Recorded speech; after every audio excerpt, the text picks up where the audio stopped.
اور پھر ثم نظر فی قلوب العباد،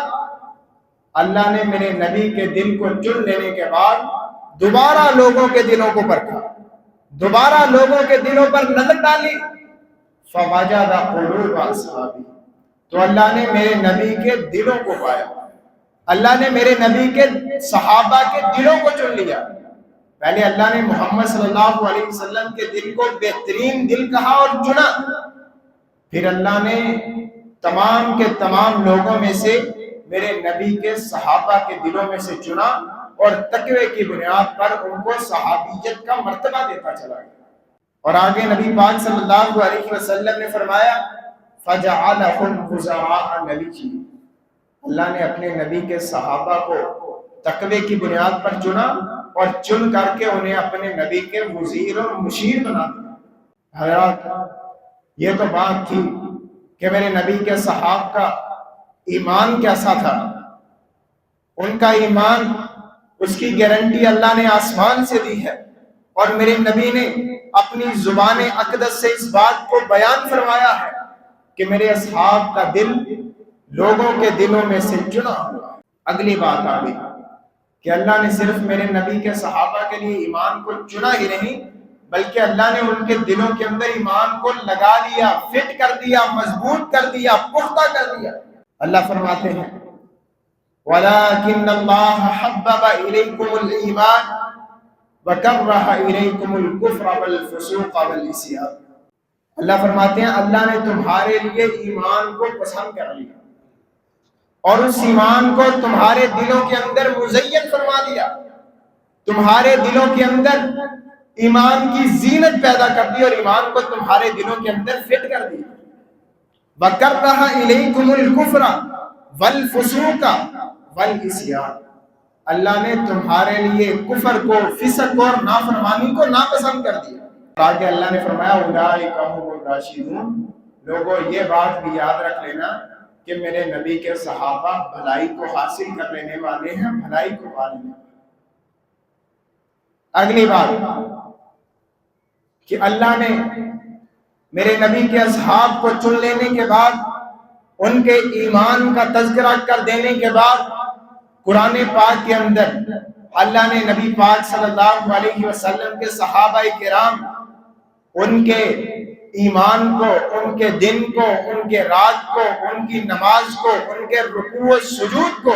اللہ نے قرآن پاک میں بیان فرمایا۔ اللہ فرماتے ہیں محمد رسول اللہ والذین معہ اشداء علی الکفار، لوگوں سن لو محمد اللہ کے رسول ہیں، والذین معہ اشداء علی الکفار، جو محمد کے ساتھ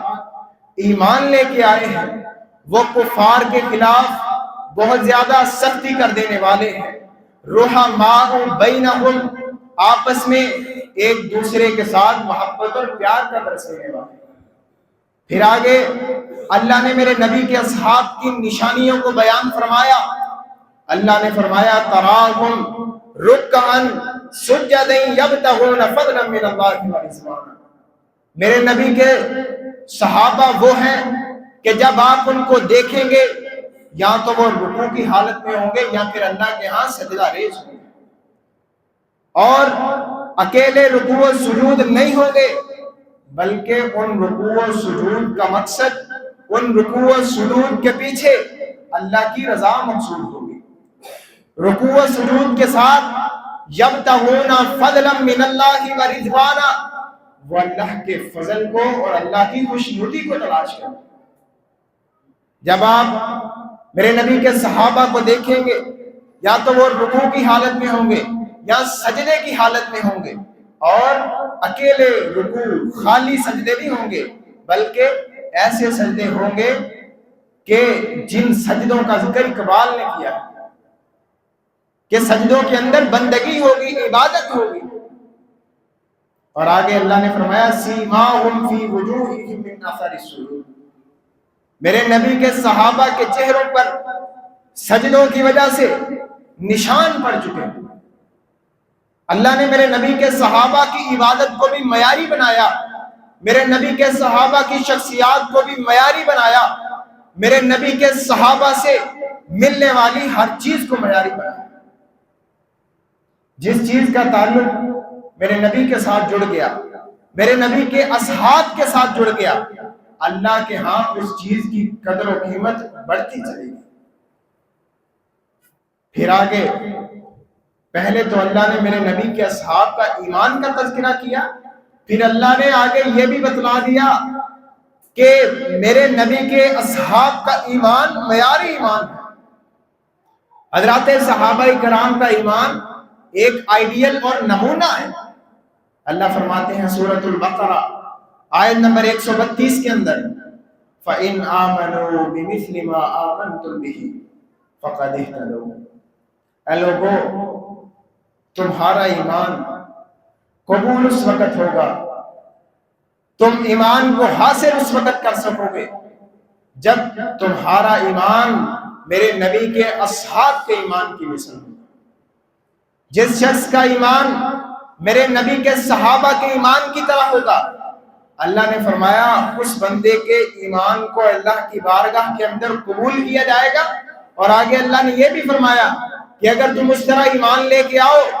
جس طرح میرے نبی کے اصحاب ایمان لے کے آئے تھے تو تم ہدایت کو حاصل کر لو۔